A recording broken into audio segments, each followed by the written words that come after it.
بسم اللہ الرحمن الرحیم۔ جب مسلم افواج اسپین پر حملہ کرنے کے لیے ساحل پر اتر گئی اور طارق بن زیاد کے حکم پر کشتیوں کو آگ لگا دی گئی تو طارق بن زیاد نے اپنی فوج سے خطاب میں کہا، ہمیں کسی بھی موقع پر حوصلہ نہیں ہارنا بلکہ ان ظالم عیسائیوں کے خلاف جہاد کرنا ہے جنہوں نے انسانیت پر ظلم کی انتہا کر دی ہے۔ مظلوموں پر ظلم کے پہاڑ توڑ دیے۔ انشاءاللہ یہاں فتح حاصل کرنے میں اللہ تعالی ہماری مدد فرمائے گا۔ ہم نے واپسی کے تمام راستے اور ذریعے بند کر دیے ہیں۔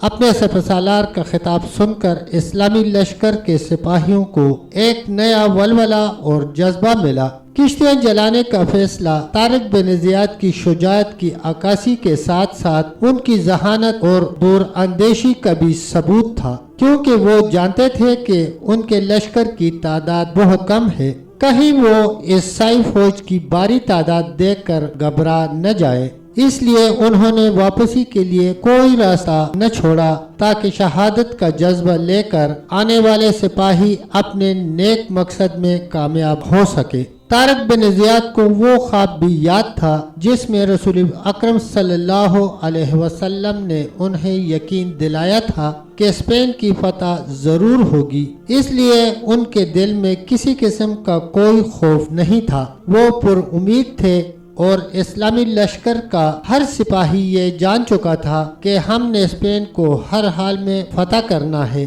اب ہمارا ایک ہی مقصد ہے، یعنی فتح یا شہادت۔ ابھی طارق بن زیاد ارد گرد کے ماحول اور خوبصورت منظر کو دیکھ رہا تھا جس سے اسلامی لشکر کے دلوں میں اس خطے کی خوبصورتی بس چکی تھی۔ اسلامی لشکر پہاڑوں کے دامن میں اترنے لگا تو ایک آدمی زرد رنگ کا ریشمی لباس پہنے ان کے سامنے آ گیا۔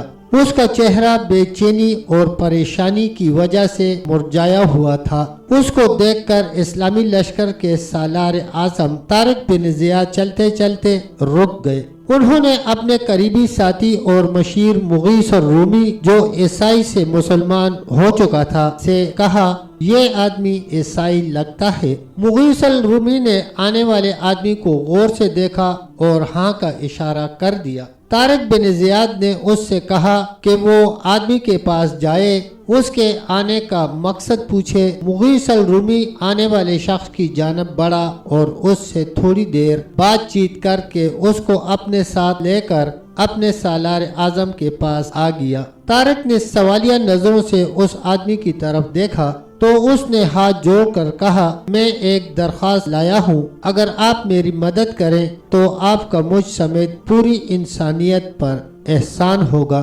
طارق بن زیاد نے مسکراتے ہوئے اس سے کہا، اپنی ساری بات کھل کر بتاؤ، کیونکہ مظلوموں کی مدد ہی کے لیے ہم یہاں آئے ہیں۔ آنے والے آدمی نے اپنا نام امامن بتایا اور نہایت غمناک آواز میں کہا، میں عیسائی ہوں۔ ہمارے ظالم بادشاہ راڈرک کے ساتھیوں نے میری ساری دولت چھین لی ہے۔ انہوں نے میری دولت لوٹنے کے بعد میری اکلوتی بیٹی کو بھی اغوا کر لیا ہے۔ یہ کہہ کر امامن کی آواز بھرا گئی اور اس کی آنکھوں سے آنسو جاری ہو گئے۔ طارق بن زیاد اپنی جگہ سے اٹھا اور آگے بڑھ کر امامن کے کندھے پر ہاتھ رکھتے ہوئے کہا، امامن تم غم مت کرو، ہم تمہاری بیٹی کو ظالموں سے ضرور آزاد کروائیں گے، مگر اس سے پہلے مجھے اپنے بادشاہ راڈرک کے کردار اور رویے کے متعلق کچھ بتاؤ۔